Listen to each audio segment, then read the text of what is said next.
The night Robert Baratheon rode into Winterfell with his golden banners and drunken laughter, everything should have been as it always was. Old friends, deep loyalty, and that same oath-bound brotherhood forged during rebellion. But Ned Stark stood atop the battlements, eyes dark and heavy, his jaw clenched, his face unreadable. He was no longer the same man who'd followed Robert into battle years ago.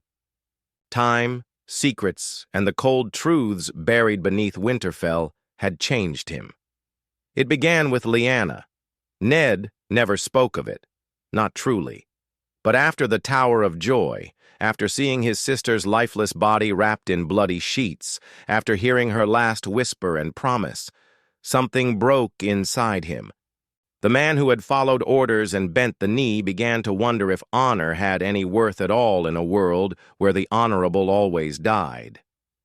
He never forgot that Robert wanted Lyanna dead for loving Rhaegar. He saw the fire in Robert's eyes, that burning hatred for every last Targaryen, child or adult, innocent or not. Robert never knew the truth. Lyanna had loved Rhaegar willingly. She had chosen him. And she had died for that choice, for the rebellion Robert believed was noble.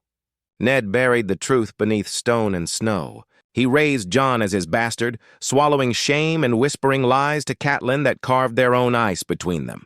All to protect a child Robert would have killed with his bare hands. So when the king came north, drinking and grinning like the war was just a story to be told over meat and wine, Ned felt nothing but a cold resolve.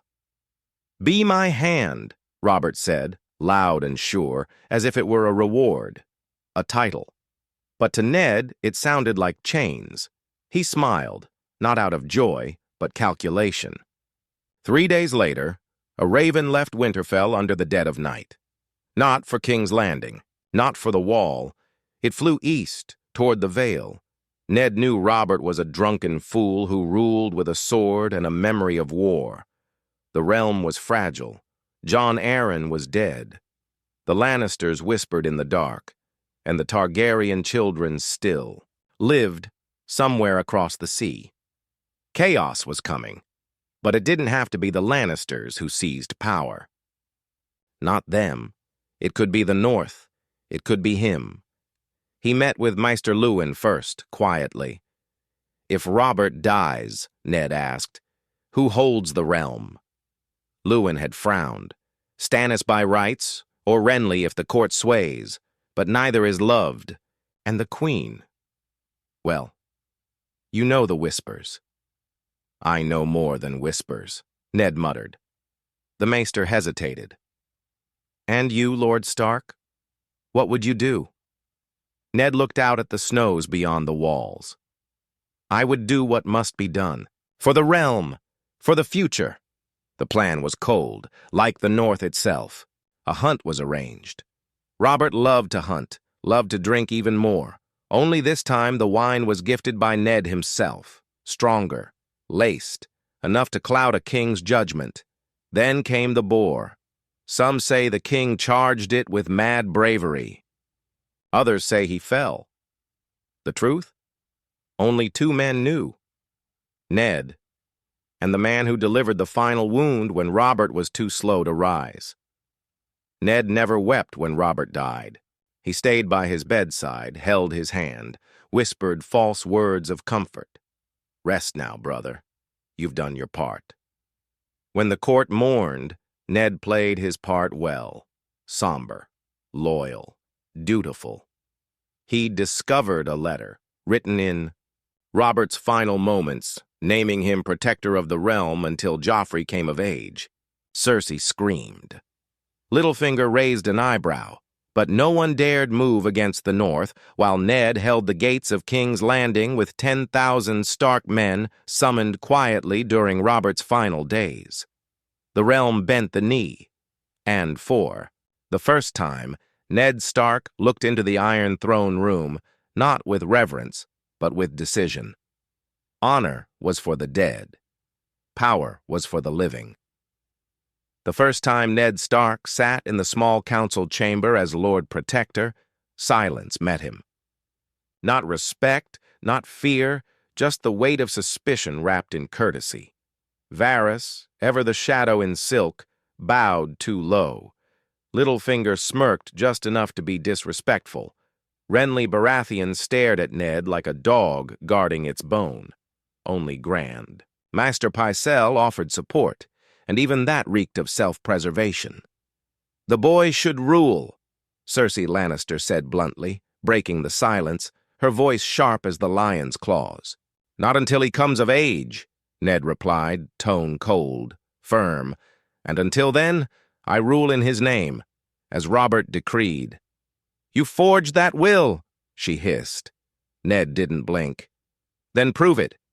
Her eyes flicked to the others, searching for allies, but found none. The nobles were hesitant. The realm was in shock. The people whispered that King Robert had died too suddenly, too conveniently, but they feared war more than scandal. They needed a face of stability. And that face, for now, was Ned Stark. "You're lucky you still draw breath," she muttered before storming out. He let her go. He could have ordered her seized. But not yet. Not while the Lannisters still held power in the West, and the gold cloaks were uncertain. That night, Sansa cried. Arya watched her father like he was someone else. Bran lay unconscious in the north, unaware of how his world had changed. And Jon, still at the wall, only knew what ravens told him, that his uncle ruled the realm now. Catelyn Stark had not spoken a full sentence to Ned since Robert died. She had begged him not to go this far, not to turn against the man they called brother. But she too had changed. After years of mistrust, of being lied to about Jon Snow's parentage, her loyalty had cooled. Now, she saw her husband through a new lens, not just a lord, but a king, in everything but name. "I did what I had to do," Ned told her. "You did what you wanted to do," she replied. Weeks passed, and Ned moved quickly. The city watch was purged. Gold cloaks loyal to Littlefinger or the Queen were quietly sent to patrol slums, or murdered in the alleys by hired knives. Janos Slynt was executed for corruption. The true reason, he hesitated when Ned gave orders. And hesitation was now treason. Arya trained daily with Syrio Forel, but when she looked at her father, she no longer smiled.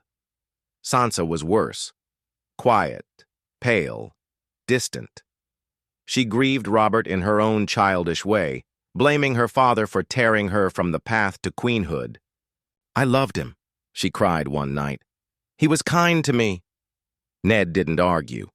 He just stood in the shadows, listening, wearing the face of a man who knew he'd already sacrificed more than any king ever had. Then came the Raven, from Castle Black, from Jon. "Lord Stark, my brothers speak of shadows rising in the north. The dead walk. I know not what to believe, but I ask for men, and for your eyes on this threat. Something is wrong beyond the wall." Ned read it twice, then again. The realm burned with rumors. He had no time for ghosts and snowwalkers. But this letter from his own blood, this fear in Jon's voice. It pierced deeper than Robert's death ever had. Still, he folded the letter, set it aside. Not now. Across the sea, Viserys Targaryen died, burned by the crown he begged for. But Daenerys lived, and now the whispers spoke of dragons. Ned heard them in his war councils. "Should we send an assassin?" suggested Lord Giles, fat and red-faced. "A quiet one this time, better than Robert's fool with wine and steel." "No," Ned said. "If fire rises, we face it head-on. No more shadows, no more lies." But even as he said it, part of him knew. Fire would not wait. In the crypts of Winterfell, Jon Snow's truth still lived, hidden in paper, guarded by two men only, Ned Stark and Howland Reed. And Ned began to wonder if he had already come this far, claimed power, spilled blood. Was it finally time to do the one thing he had sworn never to do? To name Jon for what he truly was? A Targaryen. The Iron Throne loomed, and Ned Stark sat near it, not on it, but closer than any Stark ever had. But every night he whispered to himself, as if to remind the old Ned somewhere deep inside, "Honor is for the dead. I am still breathing." The day the Raven arrived from Casterly Rock, a storm broke over King's Landing, not in the sky, but in the hearts of men. The letter came sealed in Lannister red, stamped with the golden lion. Ned broke it open with the flat of his knife, expecting either a declaration of war or one last veiled insult from Tywin. It was both. "My grandson will sit the throne. Your rebellion ends now, or House Lannister rides for the capital. Let us see if wolves can outbite lions. Lord Tywin Lannister." Ned set the parchment down, rubbed his temple, and let out a slow, tired breath. So it had come to this. He had tried to hold peace. He had offered Joffrey the title of prince, the royal name, a place in court, but never the crown. Cersei had refused. Now her father moved, dragging Westeros toward another war. Ned didn't call a council. He didn't alert the court.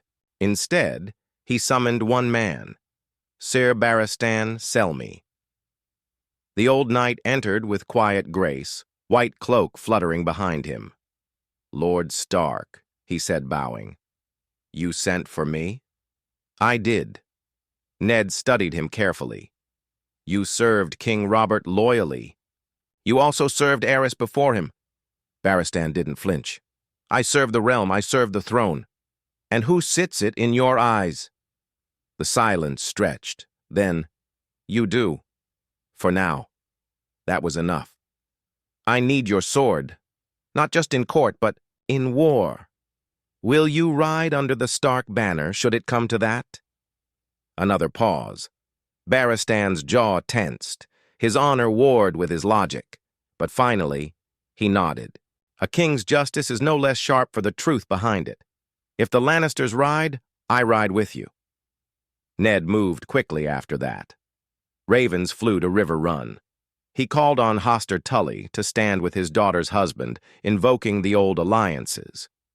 He summoned Rose Bolton, Greatjon Umber, Manderly, and Karstark, sending word to ready their bannermen, and more secretly, he sent a coded message to Howland Reed in the Neck. It may be time. Even Catelyn, who had remained cold since Robert's death, stood in the war room that night with fire in her eyes. "You should have crushed the Lannisters the day the Queen spat in your face," she said, her voice full of ice and fury. "You waited too long, Ned. They're coming." He looked at her, not as a husband seeking comfort, but as a general consulting an equal. "I know," he said. "But now, we don't wait. We bleed them." Meanwhile, within the walls of the Red Keep, Cersei plotted. She had never been quiet in grief. Her screams still echoed from the night Robert died. But since then, she had changed. She didn't shout anymore. She whispered. She poisoned. She turned guards. She bought off maids and pages. And she had Jaime. The Kingslayer hadn't left her side, not since Joffrey was denied his crown. The boy himself had grown wilder, more cruel with each passing day, striking servants, threatening the court, demanding executions. "I am the king!" he'd shout. But he wasn't. Not yet. And soon, not ever. One night, Arya came to her father's chamber, silent and trembling. "Syrio says I'm not learning anymore, that I'm angry, that I strike too soon." Ned put down the parchment he was reading and knelt in front of her. "Do you know what war does to girls like you?" Arya's jaw trembled. "Makes them dead." He nodded. "Unless they strike first and never look back." She looked up, surprised. "You're a Stark," he said, "and you've seen what honor gets you. It's time you learn what survival costs. But even as Ned prepared for war, for blood and fire, something else pulled at his thoughts. Jon. The Night's Watch had sent another raven. The dead still walked, white shadows in the snow, whispers of wildlings fleeing south, and Jon.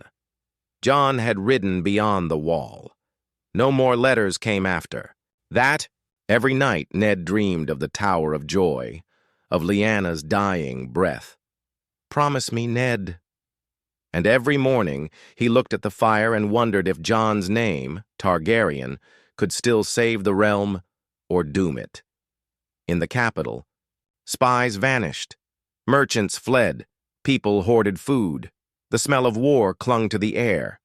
And in the Red Keep, Ned stood at the window of the Tower of the Hand, watching the city breathe nervously below him. He whispered to no one, "If I must be a villain to protect the realm, then let the songs forget my name." The first sword was drawn in the alley behind Flea Bottom. A Lannister guard, mouth too drunk, voice too proud, slurred something about the northern dog on the throne. A Stark loyalist shoved back. Steel flashed. Blood hit the wall.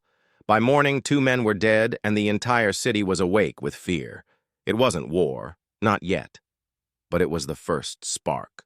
Ned Stark watched the chaos from the battlements of Maegor's Holdfast, the wind tugging at his cloak. Down below, gold cloaks marched to restore order, but he knew most of them answered to coin, not oaths. That's why Jory Cassell, his captain, was replacing the commanders one by one, quietly, effectively. Inside the Red Keep, tensions boiled. Renly Baratheon had vanished in the night, slipping away with Sir Loras Tyrell and 6 armored knights. Cowardice, some whispered. Strategy, others claimed. But Ned saw it for what it was, opportunity. Renly would make his play for the crown, riding south to Highgarden. The Tyrells had gold, grain, and ambition. Ned didn't stop him. Let the realm split into rivals. It would thin the field. Cersei, however, was not idle. She doubled the Queen's guard. Her children were kept in the inner chambers of the Red Keep, protected by a rotating wall of Lannister men. She sent couriers to the Rock, to Harrenhal, even to the Eyrie, though Ned doubted Lysa Arryn would. Choose lions over wolves. He had underestimated her before. He wouldn't again. Sansa begged to be sent home, every day. She stood at the foot of his solar with red-rimmed eyes and trembled lips. "Please, father. It's not safe here, not for us, not for Arya." But Ned shook his head. "You are a Stark of Winterfell," he said. "You will not run when the winds rise." She looked at him as if she no longer recognized him. Maybe she didn't. When the War Council gathered, it was small, but sharp. Barristan Selmy, Jory Castle, Maester Luwin, Lord Baelish, Varys, and for reasons even Ned didn't fully trust, Sandor Clegane, the Hound. He hated the Lannisters, but hate wasn't loyalty. Still, every dog has its day. "We cannot hold the city," Littlefinger said, voice smooth as silk. "Not forever. You sit in Robert's seat, yes, but the gold cloaks are split. Half would turn for gold, the other half would flee. The Lannisters will strike within the week. They will find the gates closed and the heads of their spies on spikes," Ned said coldly. Varys gave a slow clap of his fingers. So grim, so northern. Barristan shifted. "We need allies. River Run is ready, but it's far. What of the Vale?" "Lysa won't help," Ned said. "She's locked behind her cliffs, nursing madness and fear." "And Stannis?" Jory asked. "He has ships, soldiers." The name hung in the air like a sword waiting to fall. Ned nodded. "We'll send word. But if he comes, it's for the throne, not to save it." That night, Catelyn visited him. She hadn't in days. She stood at the door, eyes hollow, hands folded in front of her. "Do you remember the day you rode with Robert to war?" she asked quietly. Ned looked up from his maps. "I do. You were younger, angry, but you believed in the cause. I wonder now if you believe in this one." He said nothing. She stepped closer. "You betrayed your friend, your brother in arms. For the good of the realm, you said. For the future. But the realm bleeds now. The future looks darker than ever. Was it worth it, Ned?" His hands clenched on the table. "Not yet. Will it ever be?" "I don't know," he whispered. Then she did something strange. She leaned forward and kissed his forehead. "I hope the price you paid is worth the man you became." The next day, word came from the gates. Jaime Lannister rode at the head of 1,000 knights. The Lion of the Rock had arrived at King's Landing, not to parley, but to burn it all down. They called him the Kingslayer, but when Jaime Lannister rode through the King's Road with 1,000 armored men and the sun shining off his golden armor, he looked more like a king than most who ever sat the throne. He didn't ask for permission to parley. He didn't send a raven. He just appeared, bold, unafraid, beautiful in the way only a Lannister could be when he smelled blood and knew he'd get away with it. From the ramparts of King's Landing, Ned Stark watched the golden banners, approach like fire creeping toward dry grass. He turned to Jory Cassell beside him and said, "He's not here to talk." Jory nodded grimly. "We hold the gate, or we fall." Ned had already made preparations. The main city gates were reinforced. Boiling oil stood ready. Stark bannermen, barely 2,000 strong, lined the walls. Not enough to stop a full siege, not for long, but enough to bleed the lions. He had sent ravens north. Called every bannerman sworn to House Stark. But the roads were slow, and the realm was divided. He didn't expect reinforcements for weeks. Jaime knew that too. Before dawn the next day, the first arrow flew. It struck a Stark guard through the throat as he leaned to relieve himself over the wall. The man gargled, fell backwards, and was dead before he hit the stone. That was the signal. The siege of King's Landing had begun, not from the outside, but from within. It wasn't just Jaime's host outside the gates. It was the men Cersei had hidden inside the city. Gold cloaks turned traitor, commoners bribed, mercenaries bought with Lannister coin. At once, fires broke out in 3 districts. The streets turned to chaos. Blades flashed in the shadows. The Red Keep shuddered. With the sound of screaming far below, Ned didn't blink. He had expected this. "The Queen's dogs move first," he told Barristan Selmy, who stood beside him now in full white armor, his blade drawn. "Cut them down." By midday, 50 men loyal to Cersei lay dead across the city. Dozens more fled, into the masses. But the message was clear. This would not be won by honor. It would be won by blood. Jaime's first formal move came that evening when he sent a rider to the gate with a sealed letter. Ned opened it beneath the shadow of the gate towers. "You wear my friend's face, but not his heart. Give up the city, or I'll take your daughter's head and send it back in a golden box. Jaime." He read it once, then again. The knight beside him asked, "What shall we write in return, Lord Stark?" Ned Stark took the parchment, ripped it in half, and threw it into the brazier. No reply. He looked toward the enemy camp, a sea of gold and steel on the horizon. "Let him come." That night, Arya slipped out of her chambers. Again, she had grown faster, meaner. Syrio had taught her all he could, but now she moved like a shadow on, her own. She followed the sound of steel and flame to the practice yard where the hound stood, chopping wood with his sword. "You planning to kill lions or trees?" she asked, arms crossed. The hound grunted. "You want to fight Lannisters, little girl?" Arya nodded. He tossed her a dull blade. "Then stop whispering and swing." The real test came 3 days later. Jaime Lannister himself rode toward the city gates with only 20 men, unafraid, challenging. Ned watched him from the battlements. "He wants us to come out," he said to Jory. "He wants a duel, or a trap. Will you go?" Ned turned slowly. His eyes didn't blink. "I'll go." They met in the ruined gardens just outside the gate. No crowd, no pageantry. Just two men and their swords, the wolf and the lion. "You betrayed my brother," Jaime said with a crooked smile, circling. "Never thought I'd see you fall so far." Ned drew ice, the massive greatsword of House Stark, and let it hang in his grip. "You killed yours," he said. Jaime's smile faltered. Just for a second. Then steel rang. The fight was fast, brutal, honest. Jaime was younger, faster, arrogant. Ned was colder, slower, but methodical. He didn't fight for pride. He fought to end it. In the end, ice cut into Jaime's thigh, and the Kingslayer fell to one knee, blood pouring from beneath his golden armor. Ned stood over him, blade at his throat. "I could end this now." Jaime laughed through gritted teeth. "Then do it, or you'll regret it forever." Ned stared at him and walked away. "I don't kill prisoners," he said, but the words didn't feel true anymore.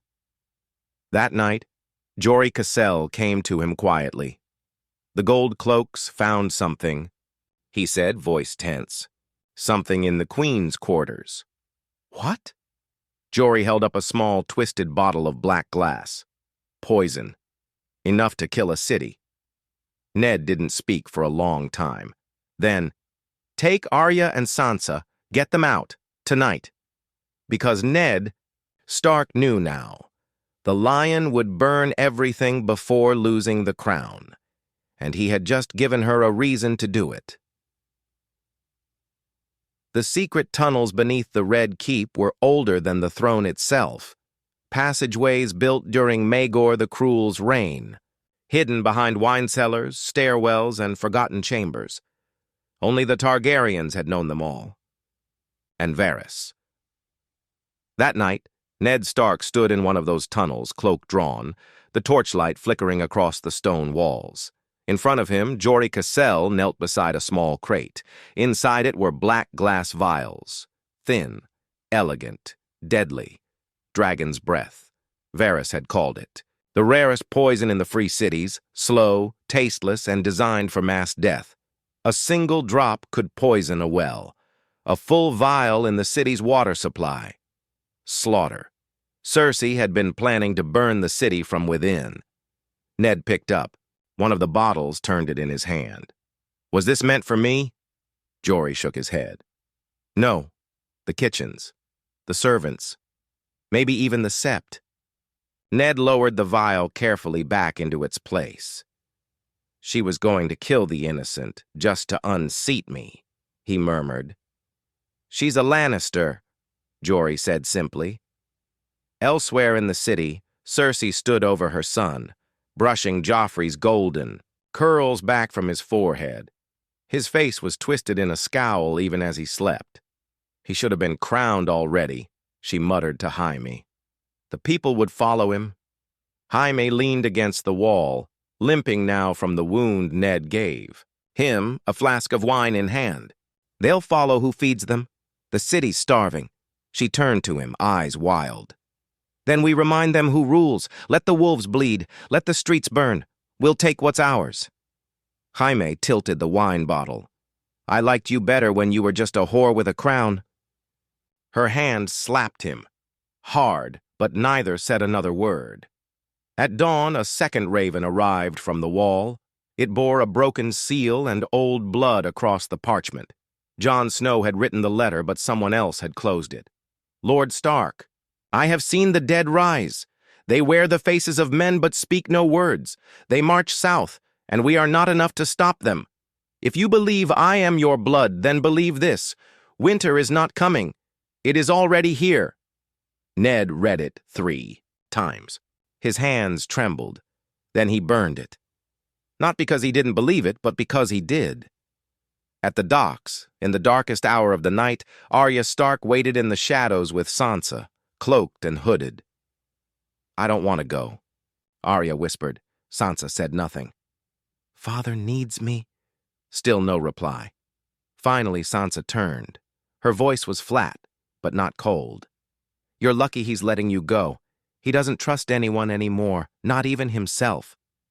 They boarded the ship, a Braavosi vessel with no flag and no questions. Jory had paid them in silver and silence. As the sails rose, Arya turned back to the city. Somewhere, deep in her chest, something ached. She wasn't running away. She was retreating, a sword, waiting for the right time to strike.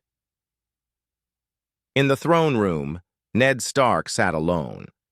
Ice leaned beside him, its steel reflecting the low torchlight. The Iron Throne loomed in front of him, untouched. He had never sat in it. He had never even laid a hand on it. Every day he ruled from the council chambers. Every day he acted in the king's name.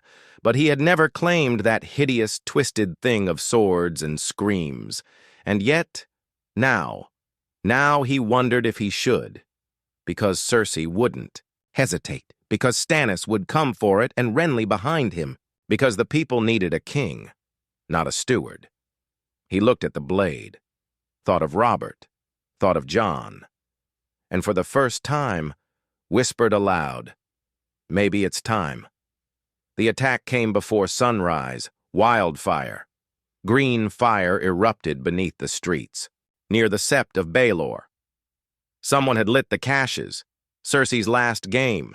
Buildings exploded. Smoke and flame tore through stone and flesh. Over 100 died in minutes. The bells of the Great Sept shattered, and in the confusion, Lannister men stormed the gates. Cersei didn't want victory. She wanted chaos. She wanted fear, because fear brought crowns. But Ned Stark didn't flinch. He rode with his bannermen into the streets himself, ice in hand, cutting through the madness. He ordered the city gates sealed, every house searched, every traitor hanged without trial. No mercy, no hesitation. The wolf was done waiting. By the end of the day, 3 Lannister commanders had been executed publicly. The fires were out. The city bled, but it stood, and Cersei Lannister was gone. Disappeared, vanished. No body, no trace, only a rumor. She was last seen on a ship with a single lion sail, headed east, and Joffrey was with her. Ned Stark stood in the smoldering ruins of the Great Sept that night. Smoke curled around broken statues. Charred bodies still lined the square. Maester Luwin stood beside him. "What do we tell the people?" Ned didn't answer at first. Then he looked up, eyes harder than ever before. "Tell them the war is not over. Tell them the wolves still guard the gate. And if the lions return, this time we won't spare the cubs." Across the narrow sea, under the rising smoke of the great grass sea, Daenerys Targaryen stood at the edge of a scorched battlefield, her bare feet blackened by ash, her silver hair tangled in the wind. Behind her, Drogon, Rhaegal, and Viserion circled in the sky, their cries echoing like war drums. She had burned the slavers of Yunkai. She had freed thousands. And now, word reached her ears not of peace in Westeros, but war. Again. The ships that brought her the news flew no banners. The sailors were cowards, smugglers mostly, driven not by loyalty but fear. But they carried letters sealed in wax and sorrow. Letters from spies in Westeros, letters from merchants, whispers of the fall of King Robert, the rise of Ned Stark, and the chaos that followed. She read every word, alone in her tent, the wind flickering the candlelight. Baratheon dead. Lannisters scattered. Stark rules from King's Landing, not as king, but close enough. Cersei fled, the boy Joffrey with her. The realm weak, the throne cold. Now is the time. Daenerys pressed her fingers to her lips. Ned Stark, The man who had once fought beside Robert to kill her family. The man who, by all rights, should have hunted her across Essos, but he hadn't. And now he ruled? Jorah Mormont found her at sunrise, standing on the hilltop looking west. "You mean to sail?" he said, not asking. Daenerys nodded. "Westeros bleeds again. My family's killers fight each other for scraps." Jorah stepped closer. "Ned Stark is not like the others. He kept his word. He spared innocents. Even Robert trusted him." She turned her violet eyes on him. "And did he spare Rhaegar? Did he spare my nephew? My brother? My mother?" Jorah said nothing. "I have dragons, Sir Jorah. They have ashes, and I am done waiting." Back in Westeros, Ned Stark held the realm by its throat. The fires had cooled, but the embers still glowed. The Sept of Baelor lay in ruins. Dozens of noble houses still had not declared allegiance. The Iron Islands stirred again, and the Vale remained silent. But none of that compared to the whisper he received one gray morning. "The Dragon Queen sails for Westeros." He was in the Solar when Maester Luwin delivered the Raven Scroll. He read it slowly, his face stone. "She has dragons," Luwin said softly, as if saying it aloud made it more real. "I know. And she comes not as a guest. She comes to take back her family's throne." "I know." Luwin hesitated. "Then we must name you king. Officially, now." But Ned shook his head. "I won't take a crown until the realm gives it freely. Until then, I'm the protector. Nothing more." Luwin looked at him like he had lost his mind. "You will be the first to burn, my lord?" "Maybe." In the dungeons below the Red Keep, Varys stood over a map littered with red markers. One by one, he moved the lions off the board. "Now she comes with fire," he whispered to himself, "and all the lies melt in flame." Littlefinger entered without knocking. "The girl's bringing dragons. What's your plan now, Spider? Hide in the dark like always?" Varys gave a thin smile. "We survive. We always survive." On the walls of King's Landing, Arya Stark returned under a gray cloak, her hair shorter, her face harder. She had grown in the shadows. She had learned to kill. And she came back not as a daughter, but as a blade. She met her father in his chambers. "You shouldn't have come back," Ned said, unable to hide the relief in his eyes. "I never left," she replied. "Not really." He touched her cheek. "You've changed. So have you." In the north, Jon Snow stood atop the wall, watching the horizon with eyes that no longer looked young. No ravens came anymore, no letters, only snow, wind, and death. Dead gathered in the woods. Shadows moved in silence, and ghosts growled at night like something whispered through the trees. Jon turned to Samwell Tarly and said, "We have to ride south. If the realm doesn't know what's coming, they will all die." Sam shook his head. "They'll never believe us." "Then we don't ask for belief," Jon said. "We bring proof." He whistled, and his brothers gathered. "We're going, beyond the wall, one last time." Across the sea, Daenerys' ships cut through black water, and on the deck, she stood tall, her dragons soaring above. Behind her, Tyrion Lannister watched silently, the ghost of old betrayal in his eyes. "You still want to sit the Iron Throne?" he asked quietly. Daenerys didn't answer. She looked east, toward home, then said, "I want to make it mine." The wolves ruled the ashes, the lions scattered, and now the dragon flew toward them, wings full of fire and eyes full of vengeance. She came not with whispers, but with fire. At first, the people of King's Landing thought the sky was breaking. They gathered in the streets, pointing at the shapes in the clouds, 3 massive wingspans circling above like shadows of death. The dragons were real. The Targaryen girl had come home. Ned Stark stood on the balcony of Maegor's Holdfast, his gray cloak flapping in the hot wind, eyes narrowed against the glow of dawn. Drogon roared, black as coal and just as hot. The sound rolled across the city like a storm. Below, the small folk screamed, scattering. Mothers clutched children. Soldiers fumbled spears. The Iron Throne had never felt so fragile. "She wants a show of strength," said Maester Luwin beside him. "She won't burn yet." "She might," Ned muttered. "I would." Daenerys did not land in the capital. She waited 2 days outside the city, setting up her camp near the ruins of the Field of Fire, where her ancestor Aegon had once turned Westerosi knights into ash. It was no coincidence.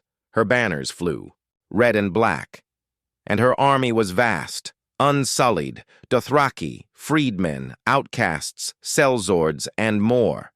Every kingdom's broken sons marched beneath her wings now. She sent only one raven. "The throne is mine by blood and fire. Yield or burn. Daenerys Stormborn, first of her name." Ned read it alone. He didn't gather his council. He didn't summon allies. He just sat at the edge of his chamber, hands locked together, face tight with thought. "She's not mad," Arya said from the shadows. "She's angry. She thinks you stole it. I never claimed the throne. You didn't have to. You took it anyway." That night, he met her in the ruins of the Dragon Pit, just outside the walls. No guards, no swords, just 2 leaders walking among the bones of the past. Daenerys wore black and red. Her hair glowed silver under the moonlight. She looked like Rhaegar, like Viserys, like war.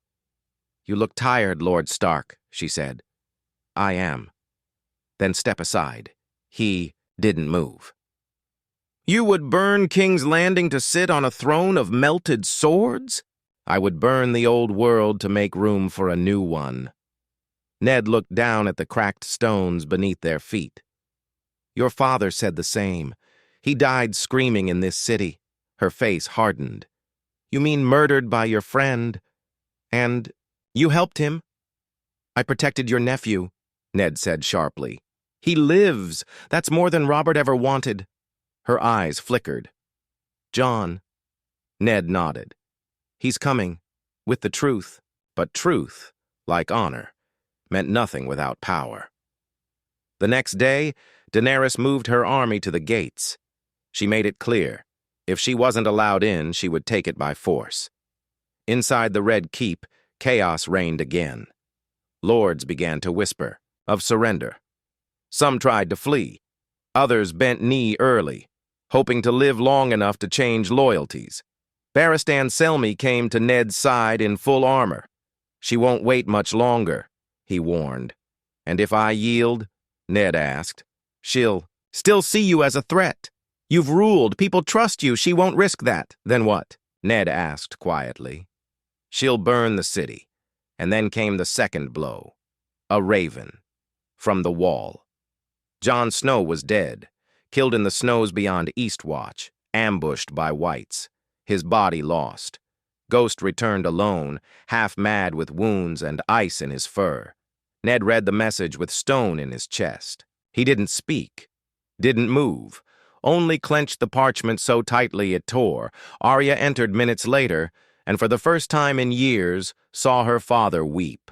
At dawn, Ned Stark put on his armor. He walked into the throne room, where the Iron Throne sat like a wound that refused to heal. Around him, lords gathered, fearful and unsure.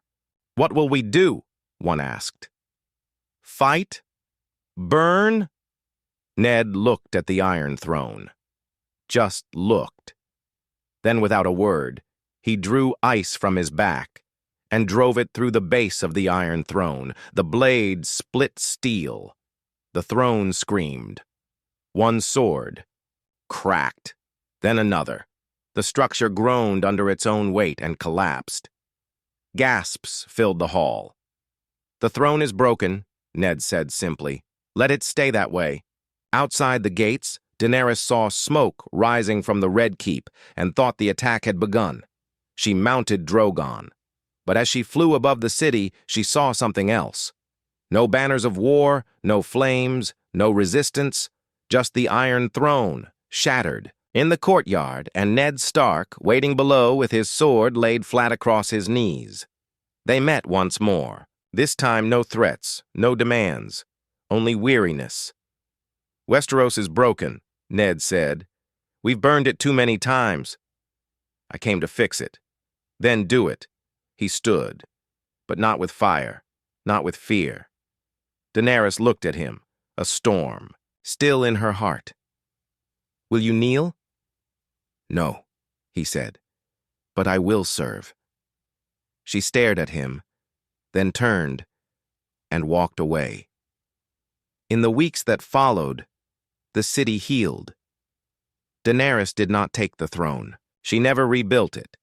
Instead, she formed a council, not of lords, but of voices. Ned Stark returned north, never claiming king or crown, only peace. And from beyond the wall one night, a single horn blew. Not three, just one. A sound that had not, echoed in 1,000 years, because something else had survived the snows, and winter was far from over.